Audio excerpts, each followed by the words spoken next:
የህይወት ልጅ የሳሚ መሆኗን አወቀች። ሳሮን ጨለለች። በአሁኑስ በእጄ ነው የምትጠፊው፣ እኔ እግዚአብሔር ራሱ መቼም ቢሆን አይቆጣብኝም ብላ ሳሮን ዝታለች ማለት ነው። እንደውም ሂጄ እገላታለሁ ብላ ነበረ። ከዛ መለስ ሳለችና አይ እንደዚህ ከማደርግማ ሰው በማያውቀው መልኩ ብገላት ይሻላል እያለች ዝታለች። ሩትዬ የኔ ጀግና ደግሞ ደህና መረጃውን ሰብስባ ከጨረሰች በኋላ ነገር ግን ይቺ ሳሮን ነቅታባት ስለነበረ በሌባ አስመስላ ስልኳን ወስዳ ደለተችው ማለት ነው። ያንኑ ብቻ ነው እየደለተችው፣ ሌላ ነገር አልደለተችውም። እና ተጠንቀቂ፣ ቪዲዮ ለመቅረጽ እንደዚህ ሆነሽ አይደለም የምትቀርጭው ብላ አቃጠለቻት ማለት ነው። የገዛ እህቷን ሩትን ብትጠነቀቂ ይሻልሻል፣ ከኔ ጋር መፋለም ጥሩ አይደለም። አንቺስ ብኮኝ እስኪ ንገሪኝ፣ ቆይ ከህይወት ያለሽ ነገር ምንድን ነው ስትላት፣ እኔ ምንም ችግር የለብኝም፣ ነገር ግን ወንድሜን እንድታገባው አልፈልግም፣ በዛ ላይ ያለኝን ሁሉ ወስዳብኛለች ስትል፣ እንዴ ቆይ እኔስ እሺ፣ አንቺ ግን እስኪ ንገሪኝ፣ አንቺስ ቢሆን የገዛ ጓደኛሽን አጣብስሽው አልነበር እንደ ወንድሜን? እና እስኪ ንገሪኝ፣ ከአንቺም ከኔ ማን ነው ክፉ? ሁለታችንም አንድ አይነቶች ነን። እሺ ስለዚህ ራስሽን እንደ መልአክ እኔን እንደ ሰይጣን ባታይ ጥሩ ነው ስትላት፣ አይ ተሳስቼ ነበረ እሱማ፣ እና ግን የኔና ያንቺ በፍጹም ይለያያል ስትላት፣ አይ በፍጹም የሚለያይ አይደለም፣ ትሰምኛለች፣ መቼም ቢሆን አይለያይም ብላ ወረደችባት። ከዛም በኋላ አይ ተረጋጊ ሩት፣ ይሄ ነገር አንቺን ለማጋለጥና አንቺን ለማናደድ እስከሆነ ድረስ ተጠንቀቂ፣ ስሜትሽን ተቆጣጠሪ ብላ እንደምንም ብላ በቃ እኔ መውጣት አለብኝ ብላ ከቤቷ ወጣችና በረንዳ ላይ ቁጭ አለች። ሳሚ እኮ ነው ወይ ሳሚ ደግሞ ዛሬ ምን ሆነሻል? ቆዝመሻል? ሳ ፍቅር ያዘሽ እንዴ? ፉንቃ ብጤ የተገረረች? ውይ ሳሚ ደግሞ አሁን እስኪ ከመቼው ነው ፉንቃ ምናምን የምትለው እንዴ? ዛሬ የዚህ ቤት ሰዎች አብደዋል እንዴ አለች። ከዛም በኋላ ቆይ ሌላ ሰውም ፍቅር ይዞሻል ወይ ብሎ የጠየቀች ሰው አለ? አየሽ እና እኮ እንዲህ ቁጭ ብለው ላዩሽ እኮ እንደዛ ነው የምትመስለው። እና እኔ ምን ተሳሳትኩኝ? ሰላም ውድና እየተከበራችሁ የቻናል ቤተሰቦች እንዴት ናችሁ? ሁሉ ሰላም፣ ሁሉ መልካም። እኔ እግዚአብሔር የተመሰገነ ይሁን ሰላም ነኝ። ለዚህ ቻናል አዲስ የሆናችሁ ሰብስክራይብ በማድረግ ቤተሰብ ይሁኑ። ነበር ቤተሰቦች ደግሞ ስለምትከታተሉኝ ከልብ አመሰግናለሁ። የህይወት መንገድ እንደቀጠለ ይገኛል። ወይኔ ማለት ነው። አልጋውን አበላሸችባት። አልጋ እያነጠፈች እንዴ ቆይ እንዳትሰሪ ብዬሻል ነበር እንዴ ብላ ስትላት፣ ይሄን አይ ቆይ ይሄ የምን ጊዜ ስራ ያሳይደል እንዴ? ደግሞስ ምን ችግር አለው? እኔ ያልገባኝ ነገር ቆይ እስከ ዛሬ የምሰራው ስራ ነው እና አሁን ምን ችግር አለው ስትል፣ አይ ነገርኩሽ እኮ ደግሞ ለነገሩ ስሪ፣ ገንዘብ የምትከፍልሽ እንድትሰሪ አይደለም እንዴ ብላ ድብልቅልቅ አደረገችባት። በዚህ በቆሻሻ እጅሽ አለችና መልሳ ያንን ድብልቅልቅ አርጋ አንጥፊ ያለቻት። ከዛም በኋላ እያነጠፈች እያለ እንዴ አሁንም ቢሆን በስርዓት አላነጠፍሽውም፣ ቆይ ለምንድን ነው ሳሮን እንደዚህ የምታበላሽው ስትላት፣ እሷ እየሳቀች ወጣች። ህይወት ላይ እየተዘባበተችባት። ወይ ጉድ እኮ ነው። በሌላ በኩል እንግዲህ ዴቭ ሁሉንም ነገር መረጃ ሰብስቦ ወረቀት አምጥቶ እህቱ ፊት አፈጋላት። ከዛም በኋላ ቆይ ደግሞ ይሄ ምንድን ነው ስትለው፣ አንቺ ልጠይቅሽ እንጂ እስኪ ንገሪኝ፣ ለጠበቃው ምን ብለሽ ነው ጉቦ የከፈልሽው ሲላት፣ ለሱ ነው እንዴ? ልነግርህ ይገባ ነበር፣ ነገር ግን እሱ አስፈላጊ ሆኖ ስላልታየ ነው። ማለት አልገባኝም። በአጎታችን ጉዳይ ይኸውልህ፣ ባለፈው በእኔ ስራ ባልደረቦች ምናምን ሳይሆን እኔ እስር ቤት ሂጄ የነበረው በአጎቴ ምክንያት ነው። ማለት አጎቴ ምን አደረገ ደግሞ? የተዘጋ ፋይል አይደለ እንዴ?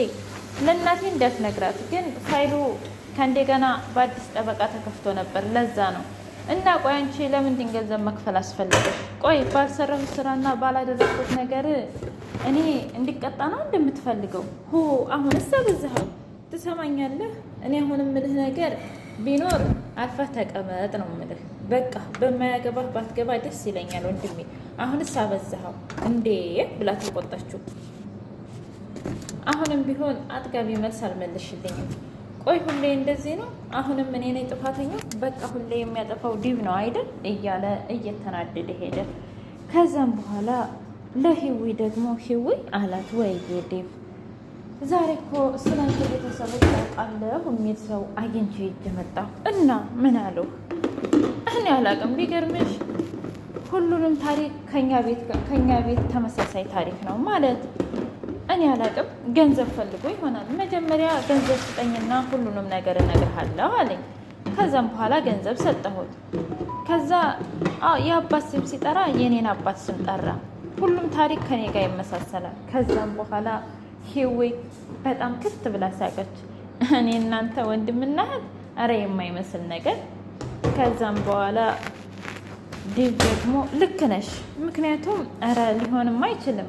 ሲቀጥል ደግሞ ምናልባት እኛም እህታችንን እያፈላለግን መሆኑን አውቆ ስለነበረ ለዛ አውቆ ሊጠቀምብኝ ይሆናል። ገንዘብ ፈልጎ ሊሆን ይችላል አለ። አዎ እንደዛ ነው የሚሆነው። እኔ ሲጀመር አሁን ላይ ቤተሰብ ምን ይሰራልኛል? እኔ የምፈልገው ልጄን ብቻ ነው። በቃ ስለ ቤተሰብ ጉዳይ እርሳው። በነገራችን ላይ እኔ እየተውኩት ራሱ ይከተለኛል። ጉድ እኮ ነው እያለች ለማውራት ጀመረች። ከዛ ዳዊት ደግሞ ምን አለ? አይ ይሄንማ ነገር ቃል ገብቼልሻለሁ፣ ቤተሰቦችንም ሆነ ልጅሽንም እናገኛታለን አለ። አይ ዳዊት ባትሰቃይ ይሻላል፣ እባክህ ተወው። ምክንያቱም የማይሆን ነገር ነው። እኔ የምፈልገው ልጅን ብቻ ነው። የቤተሰቡን ጉዳይ እርሳው በቃ። አይ ይህንማ መርሳት አልችልም እያለ በጣም እያወራ ነበር። በሌላ በኩል ሩት በረንዳ ላይ ቁጭ ብላ ሳሚን መጥቶ ቀልዶባት ሄደ። ከዛም በኋላ እሷ ደግሞ ሂዊ ደግሞ መጣችና እኔ ምልሽ ምን ሆነሻል ግን ሩት ትክክል አይደለሽም ስትል ይቅርታ አርጊልኝ አለች። እንዴ ቆይ አንቺ ለምን ሆነ ይቅርታ የምትይኝ? አንቺ ምን አጠፋሽ? ልጅን ስላላገኘሻት ነው አይደለም? በቃ ተይው፣ ፈጣሪ ያለው ነው የሚሆነው እና ምንም አይነት ነገር ቢሆን እኔ ባንቺ ምንም ቅያሜ ምንም የለኝም እና ምንም ችግር የለውም። እልቅስ እኔ በጣም ይቅርታ እዚህ ችግር ውስጥ ስላልከተትኩ ስትል አይ በተለይ እንደሱ አትበይኝ፣ እንደሱ ስትይኝ የጥፋተኝነት ስሜት ነው የሚሰማኝ አለች። አይ ኧረ በፍጹም እንደዚህማ እንድሰማሽ አልፈልግም አለቻት። በሌላ በኩል መረጃውን አግኝታ ሩትዬ ደህና ስልኳ ውስጥ ይዛ እየሄደች አንድ ሌባ መጣና ስልኳን ነጥቋት ሄደ። ለካሱስ ቪዲዮውን ሊያጠፋ ነው። እና መቼም ሰላም ያፍዝ የደንግዛ አስነክታው ስልክ ሰጣት። ግን ምን ዋጋ አለው? ከተደለተ በኋላ ነው። እኔ ምልሽ ለወደፊቱ ተጠንቅቀሽ ያዥ ብዬሻል ነበር። ስልክሽን ምንድን ነው የሚሻለሽ? እና ሳሚ አለ እንዴ አለች። እንዴ አዎ አለ። ምን ሆነሽ ነው ደግሞ ከሳሚ ጋር ምን ፈለግሽ? ደህና ነው አይደል? ግን ምንም አልሆነም። ኧረ ምንም አልሆነም። እኔ እንግዲህ እስከማውቀው ደህና ነው፣ እያደረቀን ነው አለች። ምን ላድርግ ብለሽ ነው? አሁን ለታኮ ያፍዚያ ድንግዛ አስነክቸው የት ይግባ ሰማይ ይውጣ መሬት ይግባ አላውቅም ነበረ አለች። አይ ደህና ነው ለአሁኑስ። በቃ እንደዛ ከሆነ ላንቺም ይችን ቅጣት ልጅና ለህይወት ስጭልኝ፣ ምክንያቱም እምቡር የሚያስብላትን ቢተዋት አለች። አይ ይኸውልሽ እሷና አንቺ እምቡር እየተባላችሁ ከተጣላችሁ እኔ ያስታርቃችኋለሁ። ነገር ግን እኔ በእንደዚህ አይነት ነገር ስለማላምን እንደው ለእኔ ባትሰጪኝ ጥሩ ነው ስትል አይ እንግዲህ አለች። እንደዛ እንድትቀየምኝም አልፈልግም፣ ነገር ግን እኔ በዚህ አይነት ነገር ማመንም ሆነ ምንም አልፈልግም ብላት እሺ በቃ ቻው ብላ ተቆጥታ ሄደች። ሰላምዬ ማለት ነው። አይ ሰላም እንደ አንቺ ነገር እኮ የፊልሙ ድምቀት ነች። በሌላ በኩል ሳሮን እንግዲህ ታይ እንዲህ አይነት ነገር አያዋጣሽም፣ አርፈሽ ስራሽን ብትሰሪ ይሻልሻል እና ሁሉንም ነገር ታይ ብትላትም ሂሩትን አይ እኔም አልተውም፣ አንቺ ግን ብታይ ይሻልሻል፣ ባትከታተይኝ ደስ ይለኛል እያለች መናገር ጀመረች። አይ እኔ ምንም ነገር አላደረኩም፣ ያደረግሽው አንቺ ነሽ፣ የምትከታተይኝ አንቺ ነሽ። ይሄ ነገር በፍጹም እንደማያዋጣሽ ልንገርሽ ሩት አለቻት። እሱን እንግዲህ እንደሚያዋጣኝና እንደማዋጣኝ እኔ ብናገር አይሻልም? አዎ ሰምተሻል። ከዛ ሳሮን ስልክ ደውላ ወንድሜን ስለለቀቃችሁት አመሰግናለሁ፣ በሰላም ገብቷል። ነገር ግን ሁለተኛ ወንድሜን ምንም ነገር እንድትናገሩት አልፈልግም ብላ በጣም ተቆጣች። እኔ ያልኳችሁ ህይወትን ነው እንጂ ወንድሜን ብያችኋለሁኝ እንዴ? ለማንኛውም እናወራለን እያለች መናገር ጀመረች። እኔ በቃ የሳሮን ትጋለጥ። አረ ይበቃል፣ የሳሮን ነገር በቃ እውነት አስጠላል፣ ደበረን፣ ደከመን እኮ ትጋለጥ እና ሳሮን ህዊም ደግሞ የነ